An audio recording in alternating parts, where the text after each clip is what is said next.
오늘 우리에게 주시는 하나님 말씀입니다. 호세아 14장 1절에서 9절 말씀입니다. 호세아 14장 1절에서 9절 말씀 제가 봉독해 드리겠습니다. 하나님의 말씀을 들으시기 바랍니다.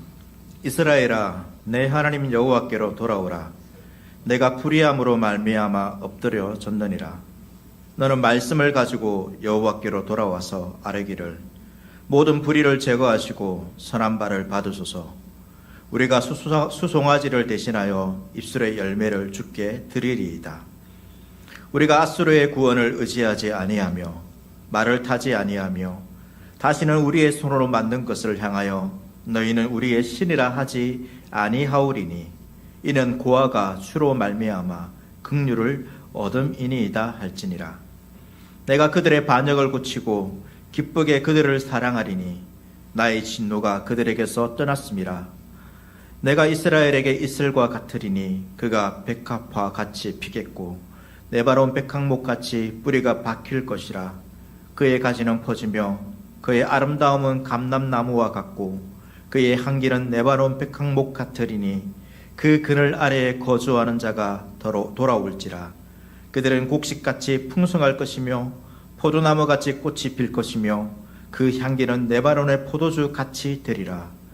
에브라임의 말이 내가 다시 우상과 무슨 상관이 있으리요 할지라. 내가 그를 돌아보며 대답하기를 나는 푸른 잣나무 같으니 내가 나로 말미암아 열매를 얻으리라 하리라.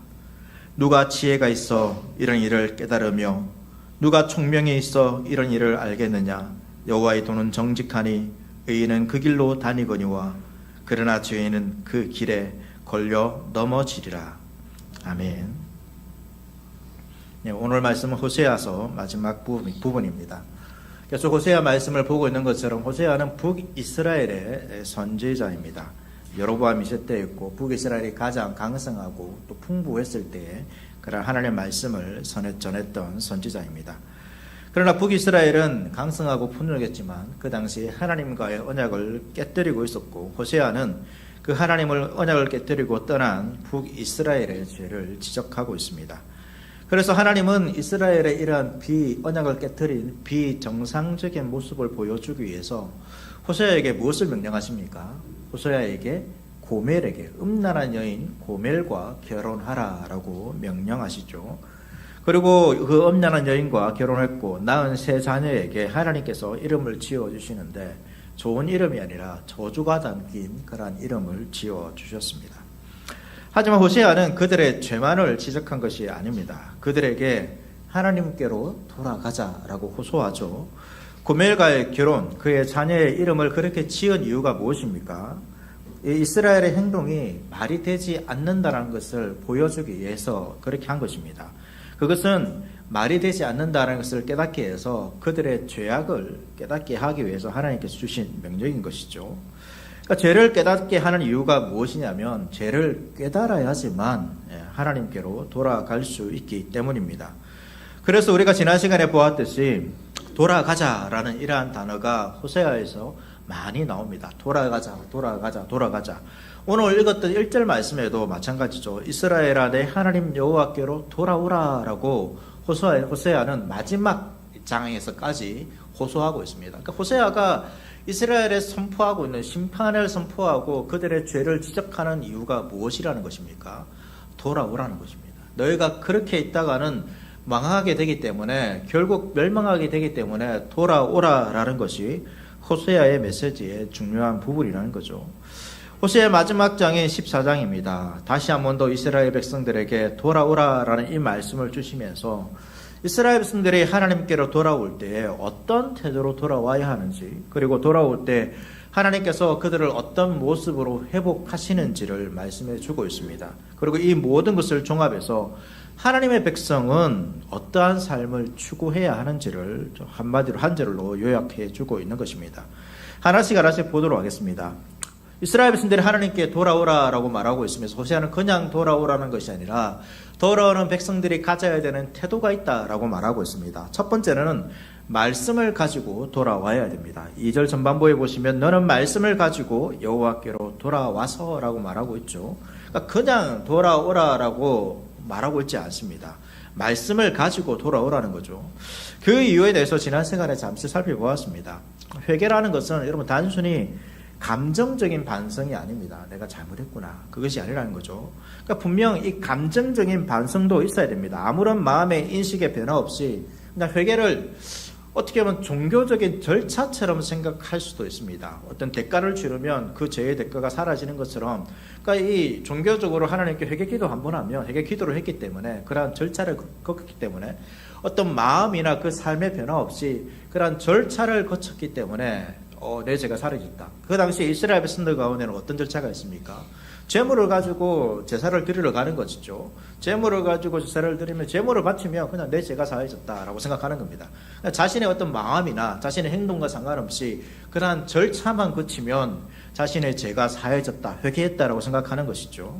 그런데 이런 마음에 아무런 인식의 변화 없이 또 종교적인 절차를 따라서 하는 행위가 회개가 아니라는 것입니다. 마음의 변화가 있어야 되는 거죠. 그리고 이러한 마음의 변화가 있으면 또 무엇도 함께 있어야 됩니까? 삶의 방향의 돌이킴도 함께 있어야 한다는 것입니다. 호세아가 말하고 있는 돌아오라라는 것은 마음의 돌이킴도 있어야 되고, 그것뿐만 아니라 그 마음의 돌이킴과 합당한 일치되는 삶의 방향의 전환까지도 있어야 한다라는 말이 바로 이 회개라는 단어가 포함된 의미입니다. 지난 시간에 탕자에 대해서 잠시 언급했습니다. 여러분, 탕자의 회개의 시작은 어디서부터 시작됩니까? 그의 마음에서 시작되는 거죠. 그가 이 돼지도 먹는 그 음식을 먹지 못하는 상황이 되었을 때에 자신이 선택했던 그 삶의 방향에 대한 후회가 있는 것입니다. 그리고 아버지에 대한 바른 인식이 생기는 것이죠. 이러한 마음의 변화가 먼저 있습니다. 그러나 여러분, 그러한 마음의 변화만 있다고 해서 이 탕자에게 회복이 있습니까? 없습니다. 마음의 변화, 후회만 있다 해서 자신의 잘못을 깨닫는 것만으로 그 변화가 일어나지 않습니다. 어떻게 해야 됩니까? 후회하고 반성하는 그 마음을 가지고 지금 그 자리에서 자기가 선택했던 잘못된 그 삶의 자리, 잘못된 길에서 일어나서 다시 자신이 걸어왔던 아버지께로 돌아가는 그 길을 돌아가야지만 그의 삶에 회복이 있는 것입니다. 말씀을 가지고 가진다는 것은 분명한 삶의 방향의 전환이 있다는 것입니다. 이전에는 말씀을 가지지 않았다는 거죠. 말씀이 없었습니다. 말씀이 가지지 않았다는 것은 이스라엘 백성들에게 말씀이 없었다라는 것이 아니라 말씀이 말하고 있는 그 방향으로 그들이 걷지 않았다는 거죠. 그런데 말씀을 가진다는 것은 무엇입니까? 이제 그 말씀이 말하는 방향으로 걸어가겠다는 것입니다. 자신이 말씀 없이 말씀을 떠난 말씀과 상관없는 그 삶의 방향으로 살아왔다라면 이제는 그러한 자신이 살아왔던 삶의 방향이 아니라 하나님의 말씀이 가르치는 말씀이 있는 곳으로 그가 걸어가겠다는 것이 말씀을 가진다는 것입니다. 이처럼 회개에는 뭐가 있습니까? 분명한 방향이 있습니다. 단순히 그 자리에 앉아서 마음으로 죄책감 이런 그런 것이 아닙니다. 그럼 회개가 이렇게 되어서는 안 될 것 같아요. 단순히 자신이 가지고 있는 죄책감이나 하나님에 향한 그 마음의 부담감을 드러내는 하나의 종교적인 행위처럼 여러분 여기지 마십시오. 회개 기도했기 때문에 다 끝났다. 아무런 변화 없이, 마음의 변화 없이, 삶의 변화 없이, 행동의 변화 없이 그냥 회개 기도했기 때문에 이 하나님께서 이 죄에 대해서 용서해 주셨다. 단순히 그런 생각으로 여러분 하시면 안 된다는 것입니다.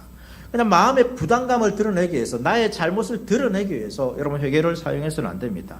삶의 방향과 태도의 변화 없는 그 회개라는 것을 했기 때문에 죄로 인한 그러한 징계가 없을 것이다. 이런 생각해서는 안 됩니다. 참된 회개를 하지 않으면 어떻게 될까요? 마음의 변화가 없고 행동의 변화가 없는 그냥 단순히 종교적인 절차를 가지고 해결을 한다라면 여러분 그것은 우리의 죄의 문제를 해결할 수가 없습니다. 오히려 참된 해결을 하지 않으면 우리가 지은 그 죄가 우리를 어떻게 합니까? 더 고통스럽게 한다는 것을 여러분 기억하십시오. 우리가 겪는 대다수의 고통은 여러분 무엇일까요? 외부로부터 오는 고통도 있을 것입니다. 그러나 우리가 지은 죄의 결과로 인해서 당하는 고통이 상당함을 우리가 부정할 수가 없습니다. 이 회개는 이 죄의 결과, 내가 죄를 지어서 당하는 이 죄의 결과에서 하나님의 구원을 바라는 것이죠. 그런데 참된 회개를 하지 않으면 이 죄가 어떻게 됩니까? 우리를 집어 삼키는 것입니다. 참된 회개는 말씀을 가지고 오는 것입니다. 말씀을 가지고 돌아오는 것이죠. 말씀의 다스림 아래에 자신을 두는 것이라는 것입니다. 이것이 겸손이죠. 이런 겸손이라는 것은 사람의 기준이 되어서는 안 됩니다. 내가 저 사람보다 밑에 가면 내가 겸손하겠지. 이런 것이 아니라 하나님 말씀 아래에 있는 것이 여러분 참된 겸손입니다. 그래서 말씀을 따라 살아가는 것이 참된 회개라는 것을 여러분 기억하십시오. 회개의 기준이 내가 되어서는 안 됩니다. 내가 이 정도 했으니까 회개했겠지. 그것이 아니라 하나님께서 말씀하신 대로 우리가 해야 하는 것이죠.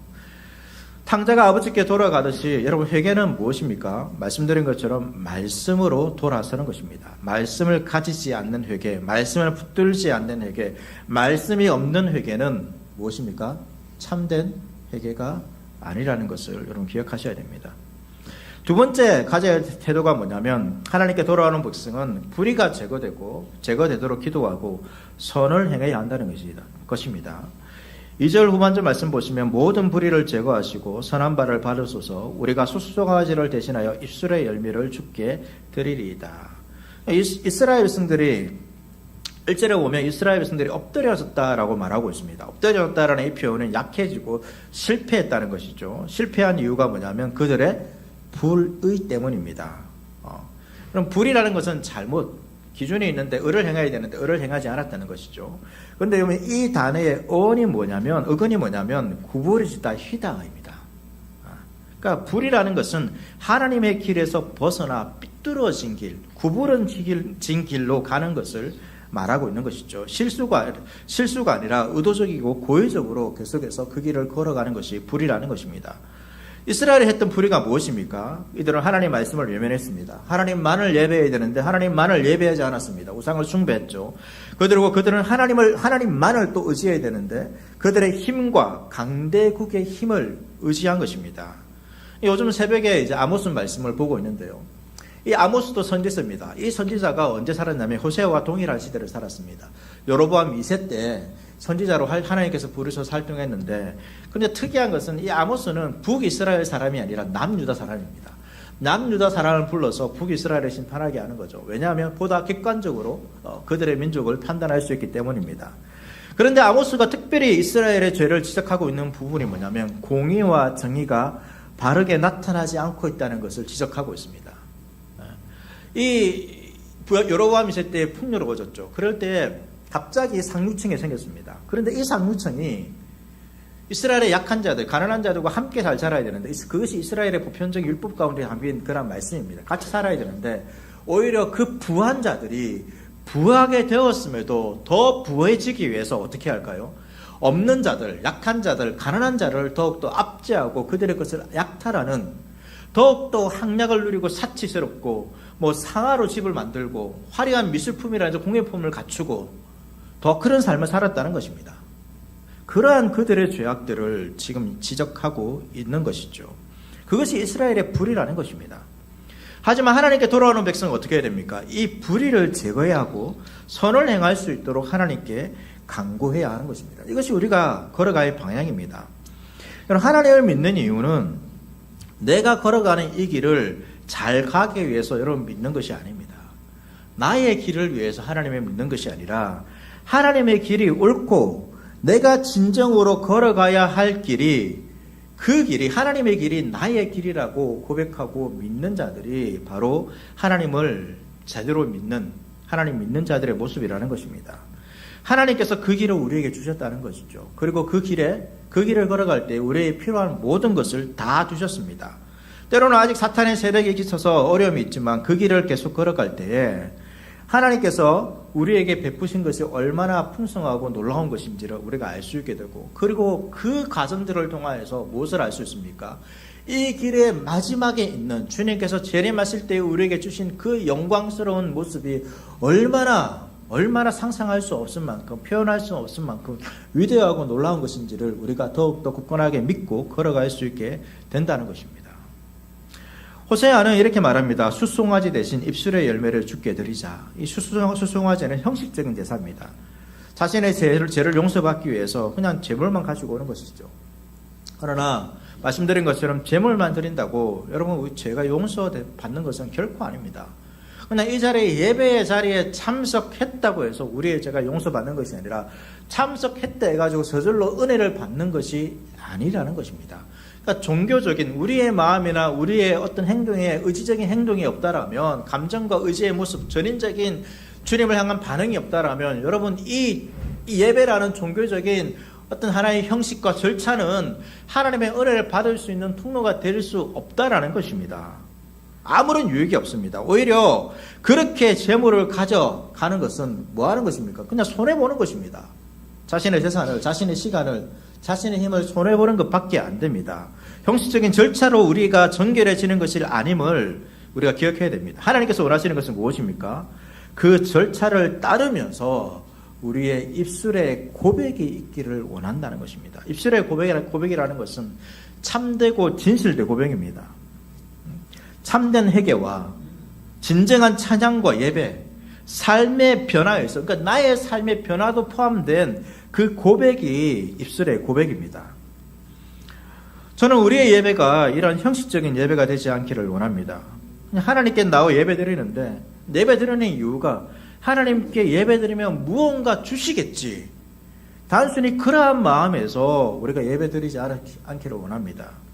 우리의 예배가 조건 없이 하나님께 드리는 예배가 되기를 원합니다.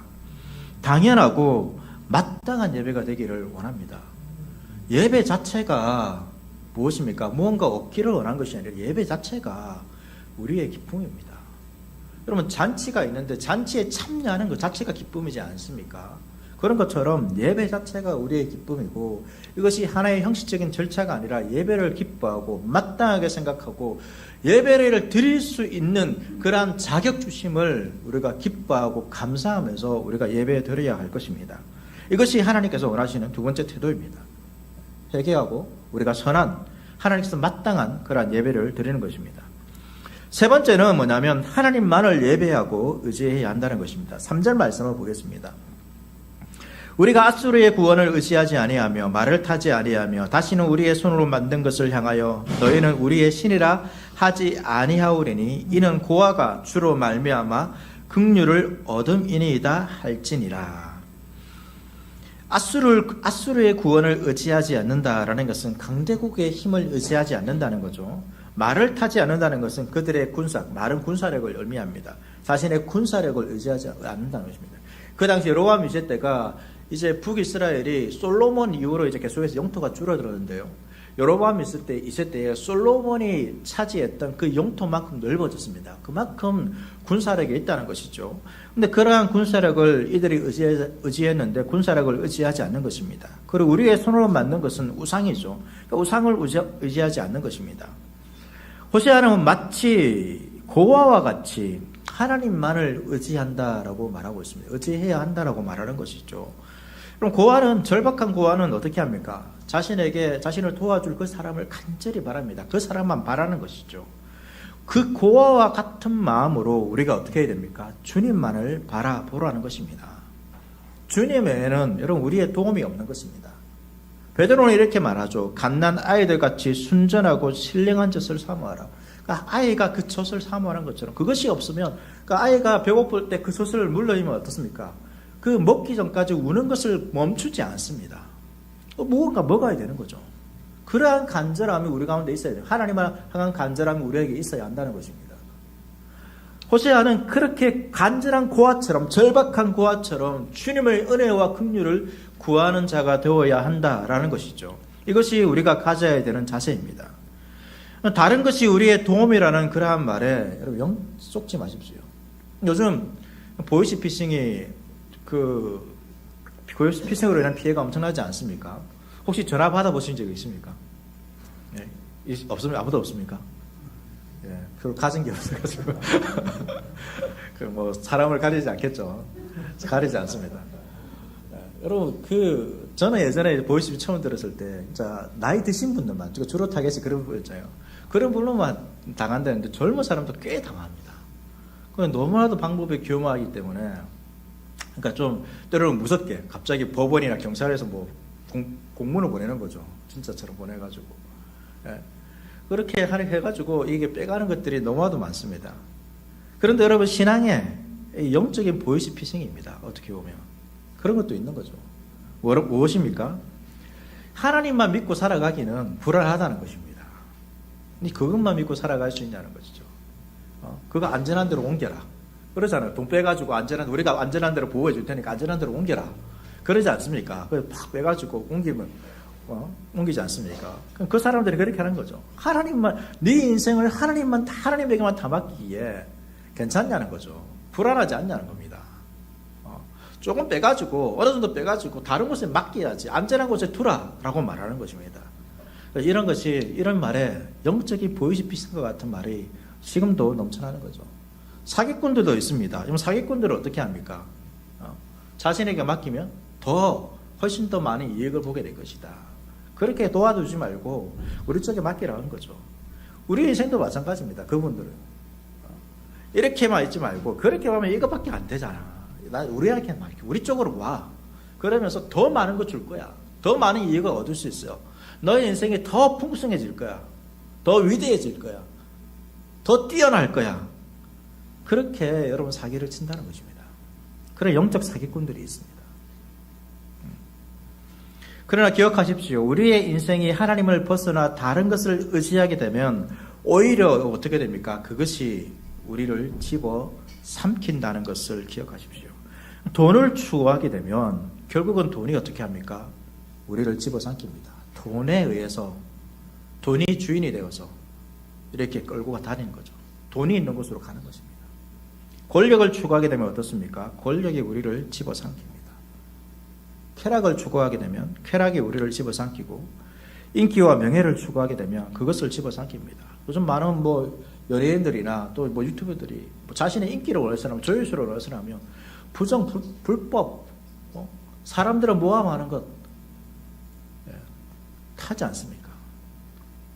그것들이 하나님 외에 다른 것을 추구하고 그것을 얻으려고 달려가면 결국 그것에 의해서 우리가 집어 삼켜질 수밖에 없다는 것을 기억하셔야 됩니다. 학생들의 성적만을 추구하게 되면 어떻게 됩니까? 결국 선정에 의해서 자신의 인생을 결정할 수밖에 없습니다. 모든 것은 자신의 성적입니다. 그것이 우리를 다스려서는 안 됩니다. 결국은 망한다는 거죠. 어떻게 해야 됩니까?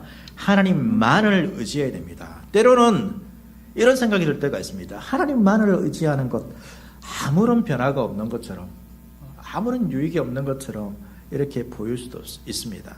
하지만 여러분, 어쩌면 그것이 가장 안전하기 때문에 그렇게 보일 수도 있습니다. 거친 파도가 있는데 여러분, 작은 배를 타고 있으면 어떻습니까? 쉽게 흔들리죠. 크게 흔들립니다.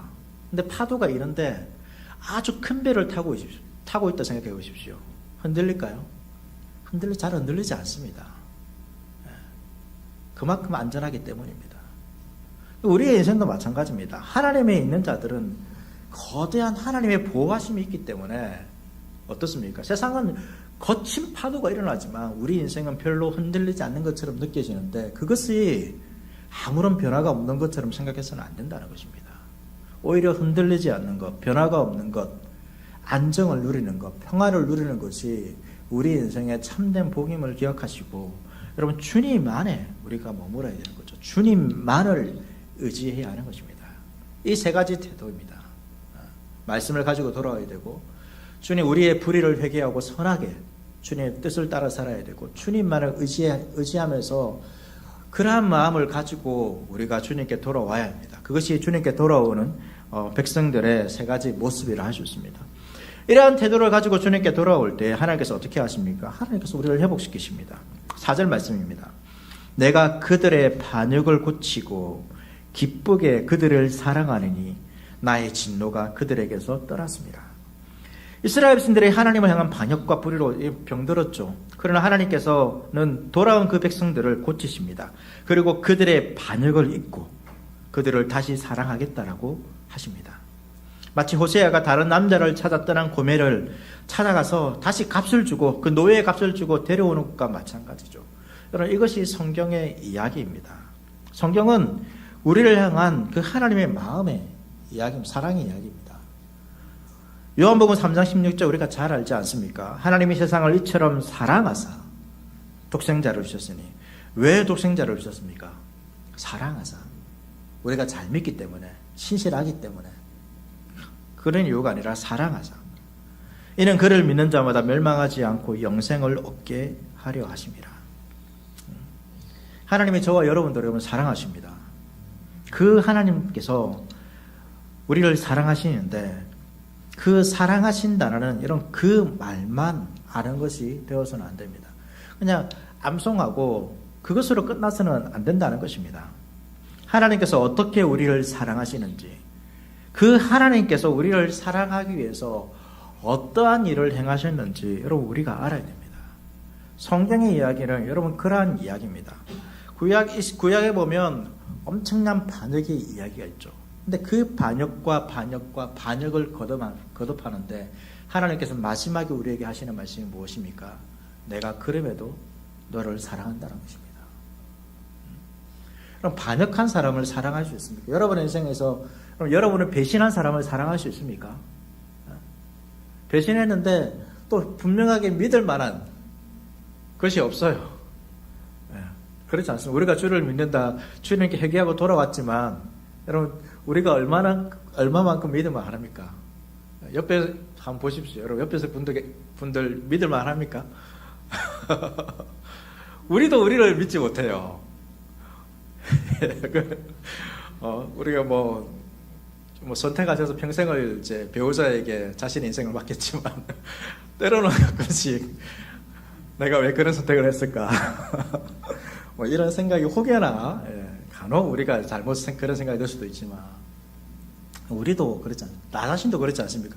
여러분의 인생을 여러분에게 맡기만 합니까? 스스로에게? 그렇지 않잖아요. 그런데 하나님께서는 그 반역을 걷어냈던 우리를 어떻게 합니까? 다시 돌아오는데 내가 다시 기쁘게 사랑하리라 라고 말씀하고 있습니다.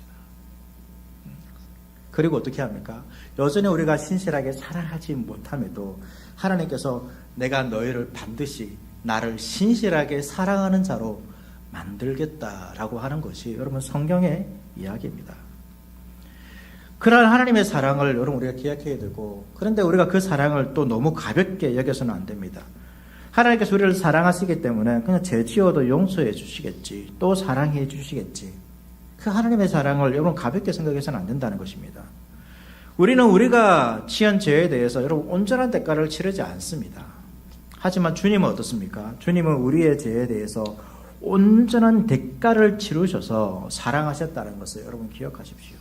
주님께서 우리를 사랑하는 것은 그냥 하나님이기 때문에 사랑할 수 있지, 어떤 신이 긍휼을 베풀어서, 단순히 긍휼만 베풀어서, 자비를 베풀어서 그냥 사랑하는, 마치 어떤 부자가 어떤 가난한 단체에 뭐 자신의 재산의 일부를 기부하는 것처럼 그 정도로 생각해서는 안 됩니다.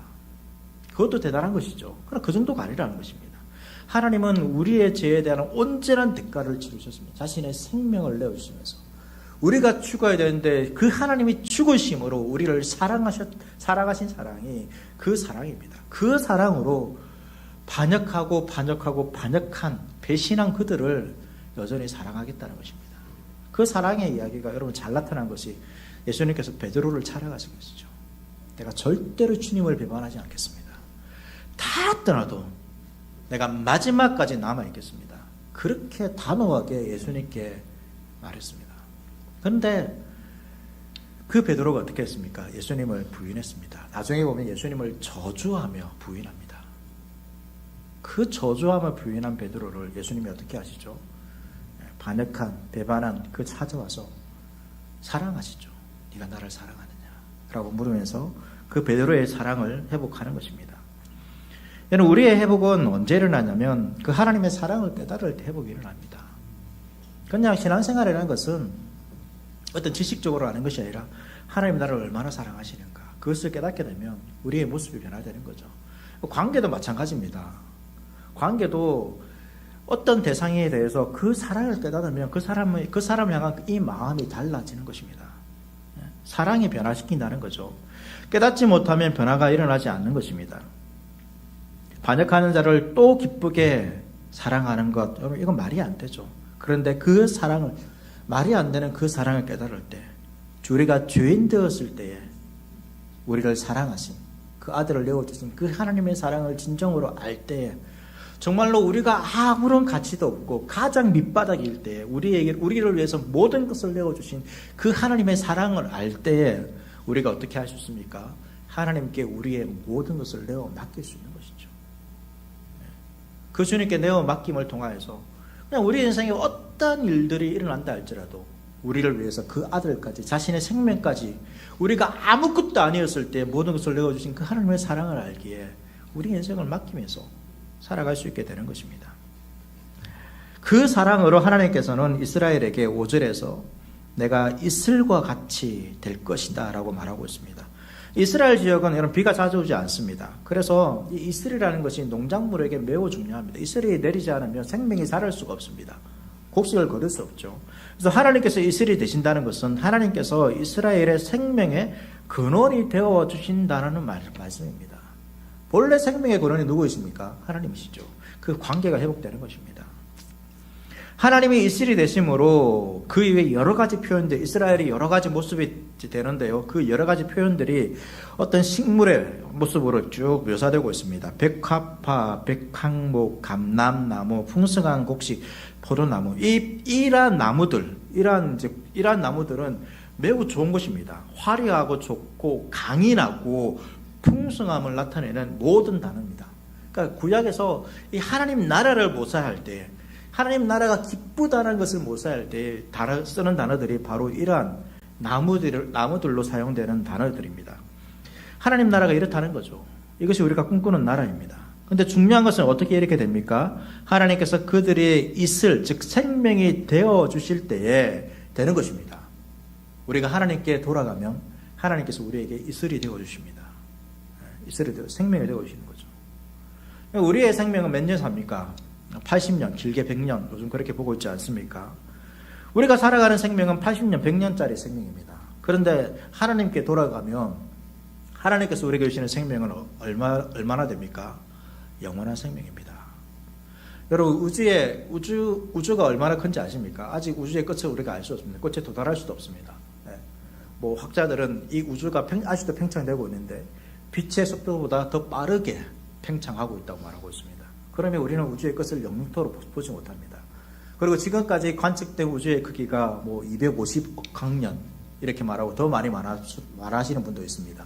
그냥 250억도 많죠. 250억 년도 많습니다. 그런데 광년입니다. 빛의 속도로 250억 년을 가야지만 지금 관측된 우주로 갈 수 있습니다. 그런데 하나님께서 우리에게 주시는 생명은 얼마짜리라는 거죠? 이 우주보다 더 큰 생명입니다. 그것이 얼마나 큰지를 여러분 상상하십니까? 우주를 볼 때마다 이 우주가 너무 광활하고, 이 정말로 얼마나 큰가? 정말로 이 우주, 우리가 관측한 우주가 있다면 여러분 생각해 보십시오. 관측한 우주가 있다면 그보다 더 큰 공간이 또 있다는 말 아닙니까? 그 공간은 얼마나 큽니까? 그런데 하나님이 그보다 위대하십니다. 하나님이 그 생명을 우리에게 주신다라고 말하고 있습니다. 우리의 생명은 80년, 100년입니다. 잘해봐야 그겁니다. 근데 우리의 그 생명을 그 주님께 맡기면 주님은 우리에게 몇 년을 준다는 것입니까? 이 우주보다 더 큰 놀라운 생명을, 영원함을 우리에게 주신다고 말하고 있는데, 여러분 그냥 영원한 것이 아닙니다. 매일매일이 즐겁다는 것입니다. 이 땅에서 아무리 즐거운 것도 있지만 여러분 그것을 매일 해보십시오.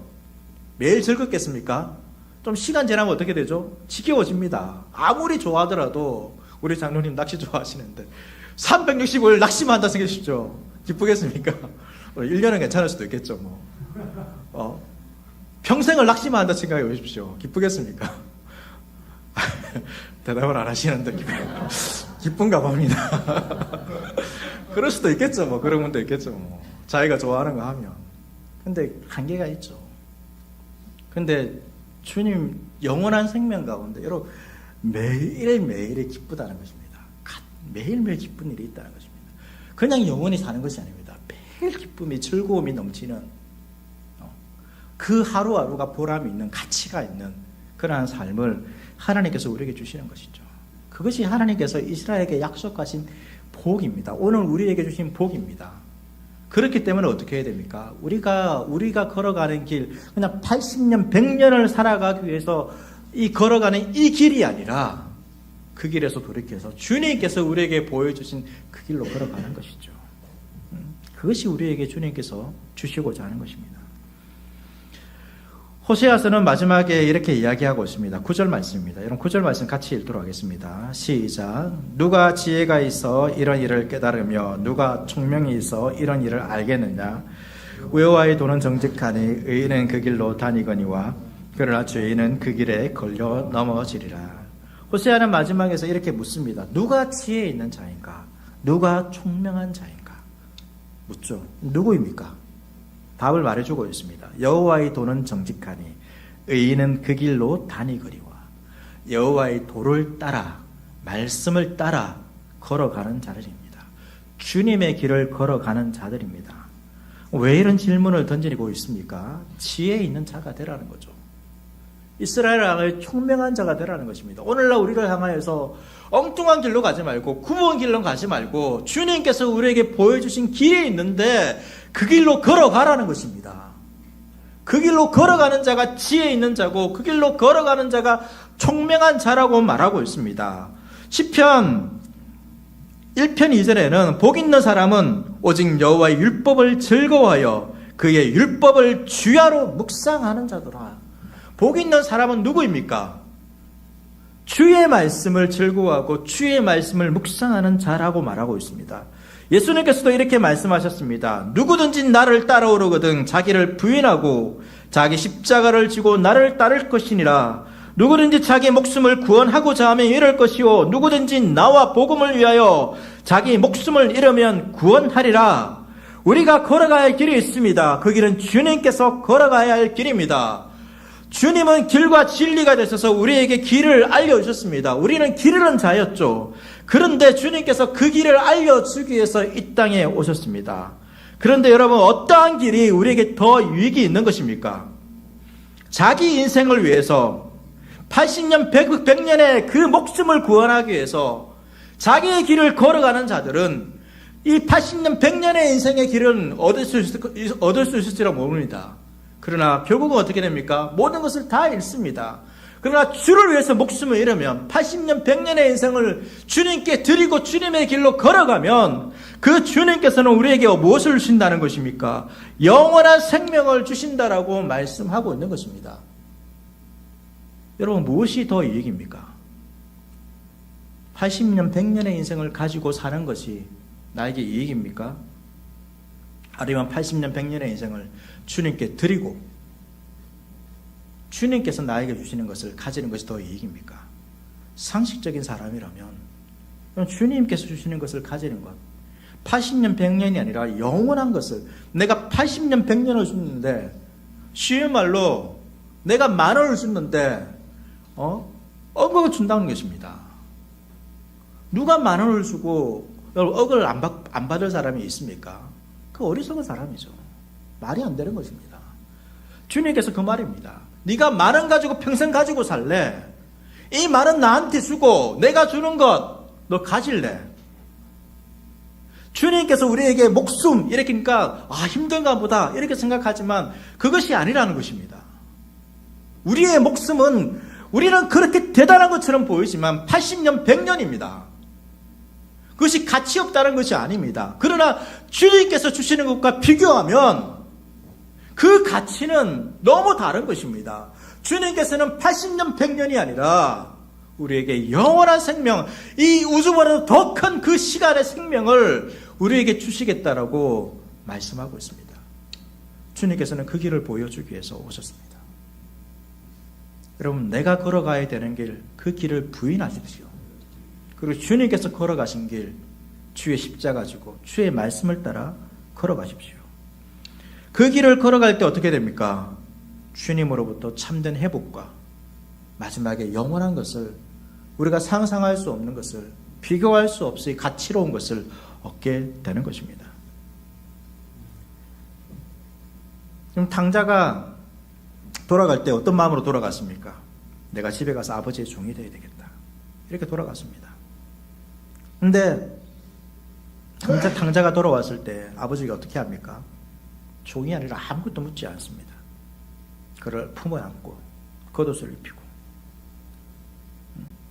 반지를 끼워주고 그 잔치를 베풀어 주죠. 아버지께 돌아온 탕자가 한 것이 무엇입니까? 아무것도 없죠. 그냥 그가 떠나왔던 아버지의 길을 다시 되돌아왔을 뿐입니다. 그렇게 돌아왔을 때 그의 아버지는 그 아들을 기쁘게 사랑했습니다. 이에 일어나서 아버지께로 돌아가리라.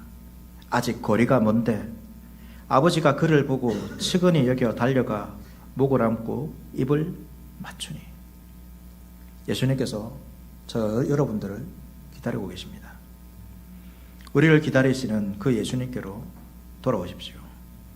그 주님께서 우리를 기쁘게 사랑하실 것입니다.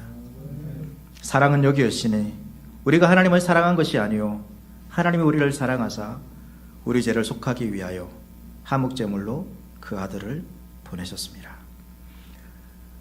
우리를 기쁘게 사랑하기를 원하시는 그 아버지께로 지금도 그 마을 어귀에서 그 아버지의 길로 다시 돌아오기를 원하는 우리를, 굽은 길로 걸어갔던 우리를 기다리는 그 예수님께로 돌아오는, 예수님께로 나아가는 저와 여러분 될 수 있기를 축복합니다.